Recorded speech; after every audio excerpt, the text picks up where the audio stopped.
हर बार जब हम कोई गाड़ी देखते हैं तो हमारा ध्यान इंजन, बैटरी या फीचर्स पर जाता है। लेकिन क्या आपने कभी सोचा है कि इन सभी इलेक्ट्रॉनिक सिस्टम्स को आपस में कनेक्ट करके स्मूथली चलाने का काम कौन करता है? इसी का जवाब है वायरिंग हार्नेस, जिसे अक्सर व्हीकल्स का नर्वस सिस्टम भी कहा जाता है, क्योंकि ये हर इलेक्ट्रॉनिक कंपोनेंट तक पावर और सिग्नल्स पहुंचाता है। इसी स्पेस में धूत ट्रांसमिशन लिमिटेड इंडिया की लीडिंग वायरिंग हार्नेस और इलेक्ट्रिकल डिस्ट्रीब्यूशन सिस्टम मैन्युफैक्चरर्स में से एक है और अब कंपनी अपना आईपीओ लेकर आ रही है। Hello investors and welcome to IPO review by Groww. इस वीडियो में हम कंपनी के business model, strengths, risks, financial performance, peer comparison और वैल्यूएशन को एनालाइज करेंगे और समझेंगे कि ये आईपीओ इन्वेस्टमेंट के पर्सपेक्टिव से कितना अट्रैक्टिव हो सकता है।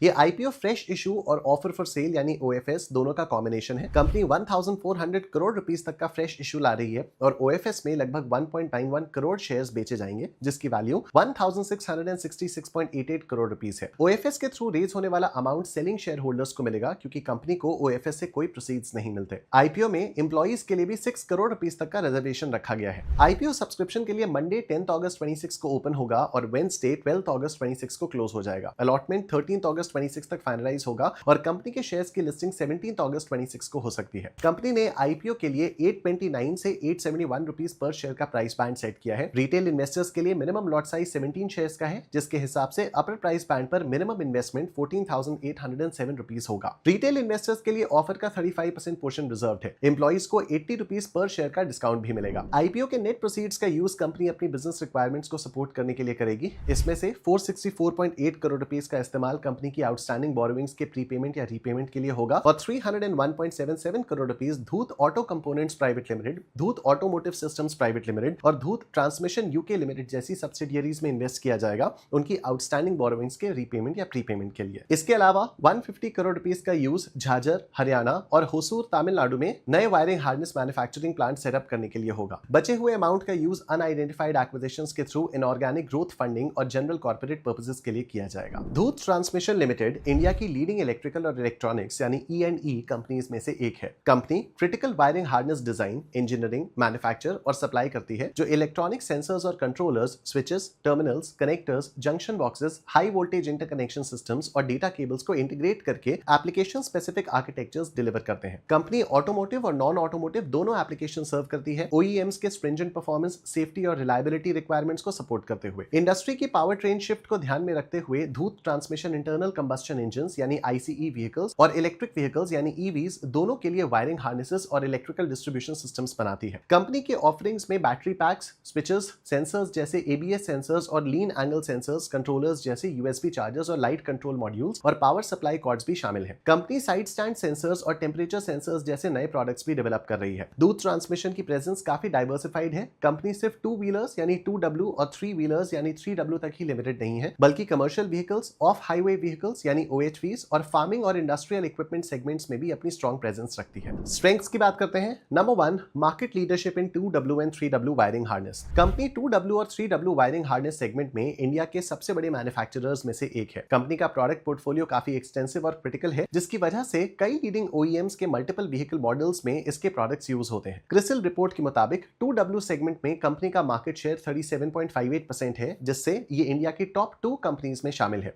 वहीं 3W सेगमेंट में 70% से ज्यादा मार्केट शेयर के साथ कंपनी मार्केट लीडर है। ओवरऑल 2W और 3W वायरिंग हार्नेस सेगमेंट में भी 41.03% मार्केट शेयर के साथ कंपनी टॉप 2 प्लेयर्स में अपनी जगह बनाए हुए है। इसके साथ ही नए व्हीकल मॉडल्स के डेवलपमेंट फेज में ही कंपनी OEMs के साथ क्लोजली काम करती है, जिससे लॉन्ग टर्म बिजनेस विजिबिलिटी और स्ट्रॉन्ग कंपेरेटिव एडवांटेज मिलता है। Number 2, well position to capitalise on EV growth. Company EV और व्हीकल इलेक्ट्रिफिकेशन ट्रेंड का बड़ा बेनिफिशियरी बनने के लिए स्ट्रॉन्ग पोजीशन में है। कंपनी के advanced wiring harnesses, high voltage interconnections और डेटा केबल सॉल्यूशंस EVs के लिए क्रिटिकल हैं। क्रिसिल के मुताबिक इंडिया में 2W EV पेनिट्रेशन FY26 के 6.6% से बढ़कर FY31 तक 25 से 30% तक पहुंचने का एस्टिमेट है, जबकि 3W EV पेनिट्रेशन 31.6% से बढ़कर 53 से 58% तक जा सकता है। इसी ट्रेंड का फायदा कंपनी को मिल रहा है, जहां EV सेगमेंट से आने वाला रेवेन्यू FY24 के 16.19% से बढ़कर FY25 में 25.22% और FY26 में 24.18% रहा, जो कंपनी की स्ट्रॉन्ग स्ट्रॉन्ग ईवी पोजीशनिंग को हाईलाइट करता है। Number 3, strong customer relationships and diversified business mix. Company की सबसे बड़ी स्ट्रेंथ इसका स्ट्रॉन्ग ओईएम कस्टमर बेस और डाइवर्सिफाइड बिजनेस मिक्स है, जो लॉन्ग टर्म ग्रोथ को सपोर्ट करता है। कंपनी के टॉप 5 कस्टमर्स के साथ एवरेज रिलेशनशिप 13 साल पुराना है और FY26 में इसके ओईएम कस्टमर्स का इंडियन 2W मार्केट में कंबाइंड शेयर 69.37%। साथ ही timely delivery, strong engineering support और कस्टमर प्लांट्स के पास मैन्युफैक्चरिंग फैसिलिटीज की वजह से कंपनी को हाई कस्टमर रिटेंशन और लॉन्ग टर्म बिजनेस विजिबिलिटी मिलती है। अब कुछ रिस्क्स या वीकनेसेस देखते हैं। नंबर 1,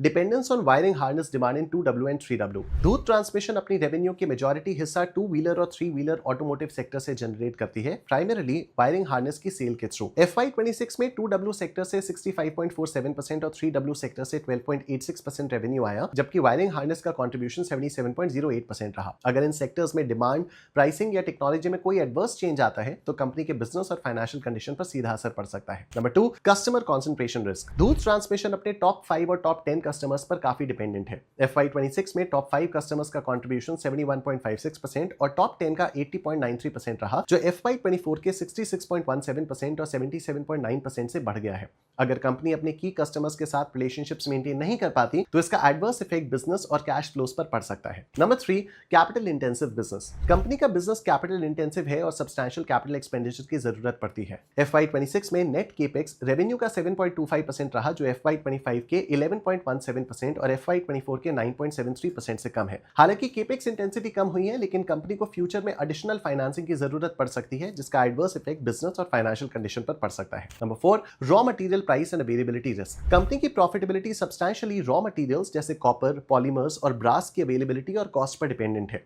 FY26 में cost of materials consumed revenue का 67.82% रहा, जो FY25 के 65.51% और FY24 के 65.37% से ज्यादा है। अगर इन मटेरियल्स के प्राइसेस लगातार बढ़ते हैं या उनकी अवेलेबिलिटी में कोई डिस्ट्रप्शन होता है तो कंपनी के बिजनेस और फाइनेंशियल कंडीशन पर एडवर्स इंपैक्ट पड़ सकता है। Number 5, supplier concentration risk. दूध ट्रांसमिशन रॉ मटेरियल्स प्रोक्योर करने के लिए लिमिटेड नंबर ऑफ सप्लायर्स पर डिपेंडेंट है। FY26 के टोटल रॉ मटेरियल परचेजेस में टॉप 10 सप्लायर्स का कंट्रीब्यूशन 43.66% था, FY25 में 44.95% और FY24 में 44.13% था। अगर इन सप्लायर्स के साथ अरेंजमेंट्स टर्मिनेट होते हैं या कोई और डिस्ट्रप्शन आता है तो इसका बिजनेस पर नेगेटिव इंपैक्ट पड़ सकता है। अब फाइनेंशियल एनालिसिस देखते हैं। कंपनी का रेवेन्यू फ्रॉम ऑपरेशंस पिछले 2 सालों में कंसिस्टेंटली स्ट्रॉन्ग ग्रोथ दिखाता है। FY24 के 2797.73 करोड़ रुपीस से बढ़कर FY25 में 3444.86 करोड़ रुपीस हो गया, यानी 647.14 करोड़ रुपीस का इंक्रीज, जो 23.13% की ग्रोथ है। ये ग्रोथ प्राइमरीली ईवीज के लिए सेल ऑफ प्रोडक्ट्स में हुई ग्रोथ की वजह से आई, जैसे बैटरी पैक बिजनेसेस के रैंप अप की ओईएम क्लाइंट्स को बढ़ती सेल्स और सेंसर्स और इलेक्ट्रॉनिक्स से बढ़ते रेवेन्यू ने सपोर्ट किया। FY26 में कंपनी ने और भी स्ट्रॉन्ग परफॉर्मेंस दिखाते हुए 31.35% की ग्रोथ के साथ रेवेन्यू फ्रॉम ऑपरेशंस को 4524.96 करोड़ रुपीस तक पहुंचा दिया, यानी 1080.09 करोड़ रुपीस का इंक्रीज FY25 के कंपैरिजन में। इस साल growth primarily wiring harness, controllers और सेंसर्स, स्विचेस और ईवी प्रोडक्ट सेगमेंट में हुए रेवेन्यू ग्रोथ की वजह से आई। EBITDA analysis.